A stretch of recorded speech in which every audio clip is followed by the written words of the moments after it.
The destruction of ancient Pompeii, the eruption of Vesuvius. Pompeii was once a prosperous and luxurious vacation spot in the 1st century AD. It was also home to many of the nobles of the time and had a lot of different amenities that other places around that area did not have. It was located near present-day Naples, Italy, and is only 5 miles from the base of Mount Vesuvius, which is an active volcano that they were not aware of at the time. Within 48 hours, the entire town was wiped out because of an eruption. And after doing some research on this topic, as well as interviewing Charles King, who is a professor at the University of Nebraska, Omaha, in Roman history, I learned a little bit more about what happened during those 48 hours. There was many different precursors and warnings to the event that should have signaled so people could have got out in time to lower the death toll. However, many people were not really aware of what's going on, and so they decided to stay. And this time, they didn't even have a vocab word for volcanoes, so they didn't know anything about them or what they did, any warning signs. And that's why the death toll was so high and it took out the entire civilization. Some of the damage could have been prevented as well, and some of their culture could have been retained longer if they would have got out and took their belongings with them. Did I? Okay. Weeks prior to the eruption, there were constant tremors and minor earthquakes occurring that were causing minor damage, but nothing really too serious to worry about. And in 62 AD, there was a very large earthquake that destroyed the city pretty immensely. So many people thought that these little tremors were just aftermath and were kind of imminent in the aftershock of what this other one was. And a lot of people were so busy restructuring and setting up the town again that they didn't really think twice and won't have to think about any other partial dangers coming. Another big warning sign that they should have taken into consideration was a change in the seasonal weather patterns. Pompeii is located in a bay, and the bay and ocean became very turbulent and was really difficult to travel on, which is a problem because that was their only source of connecting with other cultures and trading. The rivers and the springs around the town also became very, very dry, leaving little things there for agriculture. And again, everyone thought it was a little strange but didn't really know what to do with it. It wasn't bad enough that they needed to leave. And noticed by Pliny the Elder, who was the only scholar of the time who recorded journals, he's the only reason they have any knowledge of life before the eruption. He noticed that the sea was sucked back, apparently by an earthquake, and many creatures were left stranded on the sand, according to Scarth. And at the time, they still thought it was all weird, didn't really know, and now archaeologists are saying that was most likely a tsunami that occurred, and it's all because of the buildup of pressure inside this mountain, but no one really knew about. There's one more major kind of sign of something bad happening. At first, it was this big smoke cloud that started above the mountainside, but they couldn't pin it to a certain volcano or a certain area, so they just thought it was kind of scary, but nothing really to deal with. This smoke kept going on for 19 hours, and eventually the sky was pitch black, and people began being hysterical. They started leaving the town, but some people again decided to stay because they had all their riches there, so many luxuries there, and didn't want to leave the city because they didn't think it was anything serious. Nothing had ever happened besides the earthquake. And after the 19 hours of ash, there's a 10-hour gap until the first primary stage of the eruption. The first stage, main destructive stage, was called the Plinian eruption, and it produced a rain of pumice, which was volcanic glass carried through the lava flow. And this was thought to be the primary reason for the most deaths that occurred. Out of the 15,000 people in the population, 2,000 were killed within less than a fraction of a second because of this.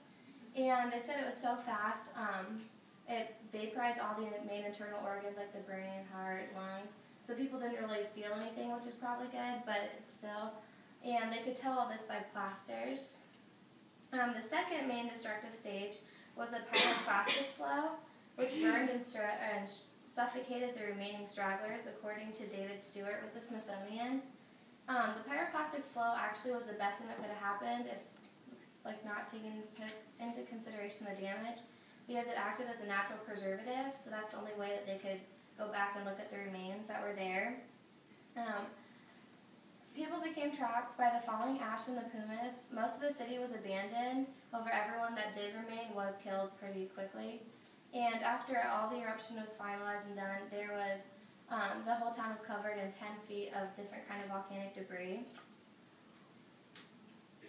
Men's death toll, 2,000 of the 15,000 total Pompeian population were killed, according to Bosch. And they were saying with the stack of debris on top of everyone, it was so tightly packed with the heat and all the debris flowing and everything else that it left air gaps when the bodies composed. where the bodies decomposed, there's air gaps left in the ash. And these are some of the plasters of the people when they began excavating and found these gaps in the ash. They could fill it with plaster, getting a body mold of every person that they could find. And that led them to help find the causes of death, where people were situated when it started, the different stages of it based on how they died. These are the plasters, voids in the ash layer. And the ones they could tell that died first had fractures in their skull because their brain, when it vaporized, exploded, they had fractures. So they could tell that happened first, and then the people who suffocated usually had the more painful looks on their face and dreadful and stuff. And these are still on display today. They're very specific and detailed and give the most information of the actual day of the eruption themselves. Many of them are posed, which is good.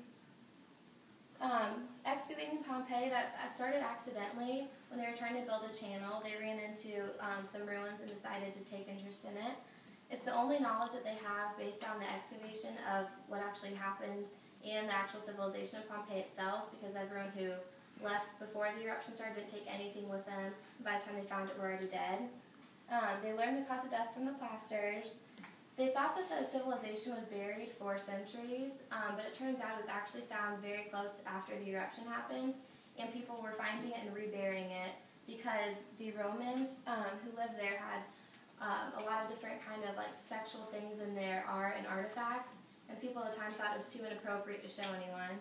So they would plaster up the human made plaster up all the artifacts and paintings, everything they found, and rebury them very purposely in areas that would be difficult to find.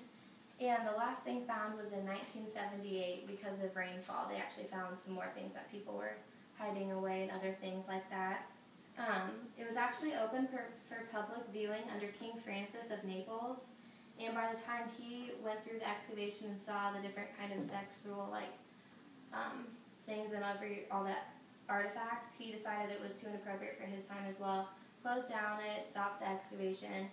And it was officially reopened in the 1960s because that was the time of the sexual revolution, so they thought it was more appropriate then.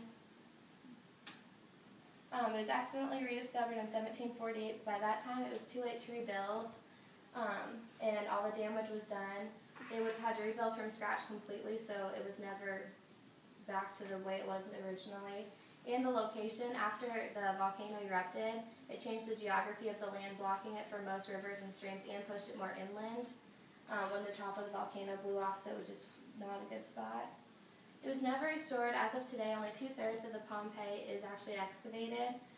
They stopped due to the immense amount of money needed. By the time they actually were going to get going on it again, it would be $335 million, according to Butterworth, and they just didn't think it was worth the time or money to put that into it. And now they can't learn anything off of the ruins more than what they already have because of things like the weathering, erosion. So what they've learned from the whole civilization was in those first few years of finding it and from the plasters. Pompeii was buried in ash for over 1,700 years. The damage was irreversible because of the delayed excavations and lack of preparations. And today it is one of the most popular tourist attractions in Campania. Had the people taken into account the severity or the tremors of the change in water patterns and the smoke cloud, the death toll could have been drastically lower. The eruption of Mount Vesuvius ended the city by dumping meters of ash, causing it to virtually disappear within hours. Pompeii is once again a popular visitor spot, however, ruins draw people in, not the luxurious city that the nobles once resided in. If people were more prepared and the architecture wasn't as weak, Pompeii could have stood a chance at retaining its original size. Any questions?